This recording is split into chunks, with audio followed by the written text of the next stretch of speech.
Hello guys and gals of the internet, I'm Schumacher of YouTube and Twitch TV. Welcome back to F1 2020 as our run through the Schumacher Deluxe Edition Classic Cars continues, and we are here for race number 2.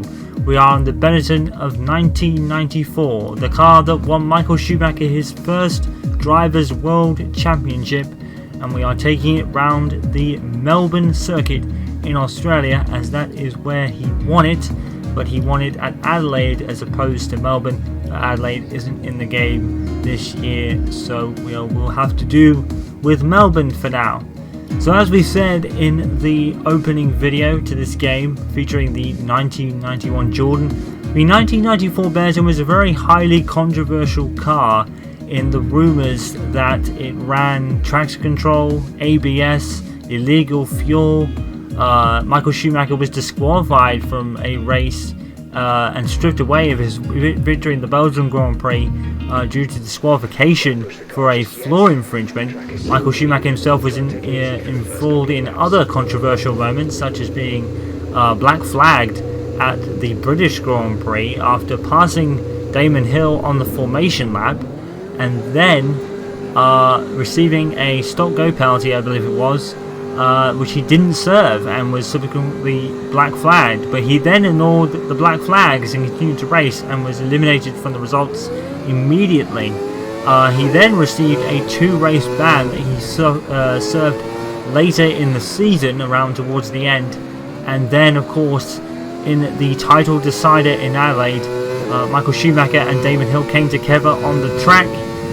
Schumacher went off before a couple of corners. Hill had caught him back up. As a result, they went into the right-hand hairpin, they collided, and Schumacher was out on the spot. He actually went airborne into the barrier. Fortunately, it was the right way up and he wasn't hurt.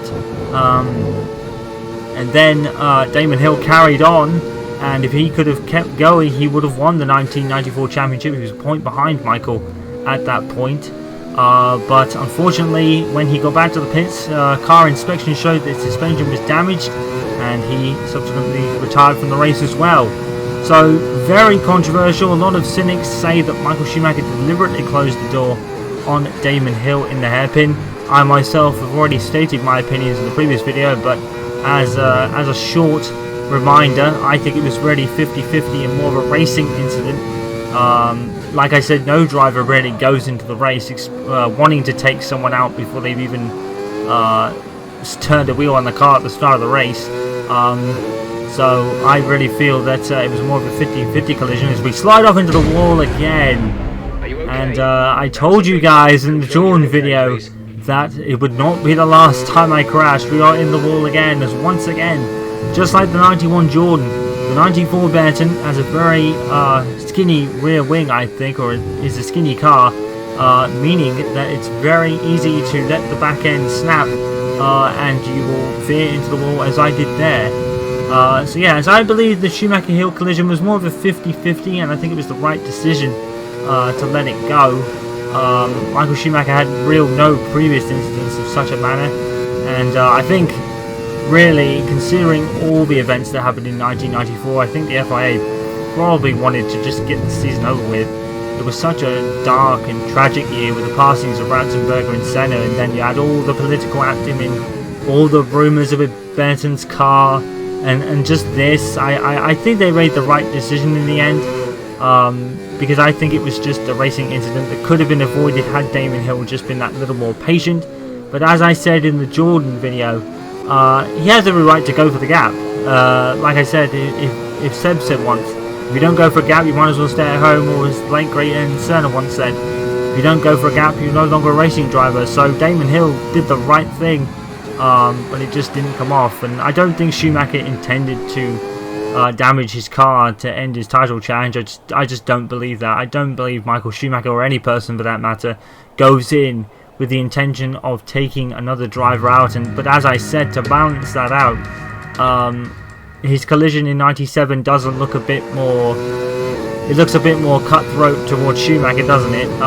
To be honest, he does veer to the right. I think, to be somewhat fair to Schumacher, Villeneuve does come from a long way back, but it's at that point where he turns to the right and he misjudges his braking point, and he turns, and it does actually look like he's trying to take Villeneuve out of the race, the same way a lot of people say he took Hill out in 94. But like I said, I don't think he went in any of those races with the intention of taking someone out.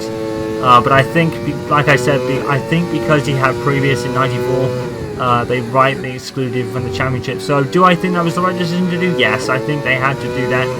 It did look like Schumacher would have turned in on Villeneuve. I personally think he probably wouldn't have seen him because he came from the top out back, but because of his previous sort of collisions that was somewhat of the same controversial nature, they had to do something, and they had to strip Schumacher of his 78 points and his second place in the championship. So I think that was the right decision.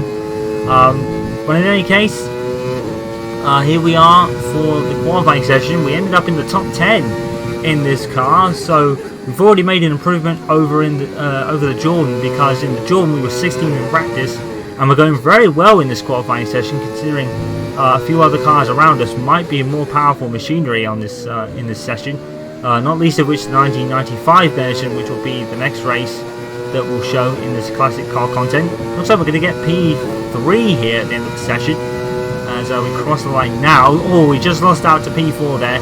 That's a very good effort, considering that the 94 Benetton probably isn't as powerful as some of the cars around him. I would not be surprised if the McLarens took the front row. They certainly did. We're going to go straight to the 5 red lines. We have a 92 Williams there, third on the grid. Lights out, and away we go for the second classic race in the 1994 Benetton. And the two McLarens get away pretty much predictably at the front. And there's a lock-up between the second McLaren, and he's got the Williams way, and Schumacher goes around the outside. And we're going to go round side by side with the 98 McLaren down the straight. I do believe the McLaren is going to have the legs, and it does, down the straight there. And will we hang on to third? We literally bump draft the McLaren driver, but it keeps us in third ahead of the 94 Williams there. So 92 Williams, which obviously I think the Benetton 94 would beat that on power, I'm not sure, but what a great start there from Schumacher, being very optimistic, using the advantage that he gained as the Williams had to back out of the move because the McLaren had locked up on the first corner. Schumacher taking advantage and going right round the outside, going into turn 2, which turned into a bare line into turn 3, and he kept it, and he used a bit of bump draft to stay ahead. Now is the Williams going to look to the right? Yes he is, but there's no room there. The Williams look to the left, but there's no room there. Michael Schumacher taking the racing line is unduly able to do, and he stays in third through the chicane. Nice taking the chicane there by Schumacher. That might get him a tenth or two on, I think it's Clark behind us, it is. And Schumacher's going to be really do really well if he can hold on to the McLarens here, but already the McLarens of 1998 are pulling away and stretching their legs at the front. I think there is, like I said in the previous video, I think there is a discrepancy between the cars. Like the 98 McLaren is much quicker and faster and powerful than the other cars in the field, which really makes it just a formality, as it were, and that's the way it ended, as we already on lap 5. I said these videos were going to be rather short, and they are, and that's the reason. But Schumacher is going to hold on for a wonderfully earned third place. He earned it on the first lap, and that is it for this race. So a short and sweet video. I did say that these were going to be rather short, but it's nice to give their own video the showcase, and that's why I've decided to separate them. I think that's what the McLaren driver that probably took the lead at the start. That gets driver of the day there.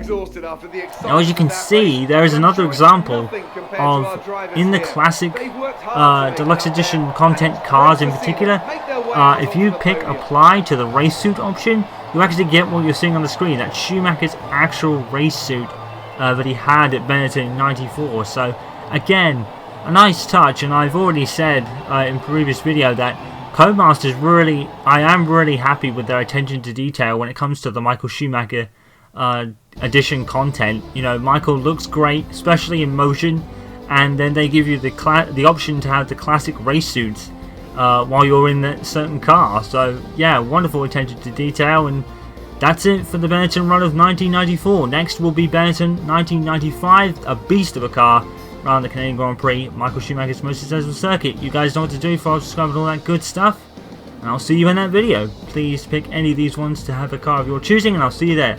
Peace out and stay awesome.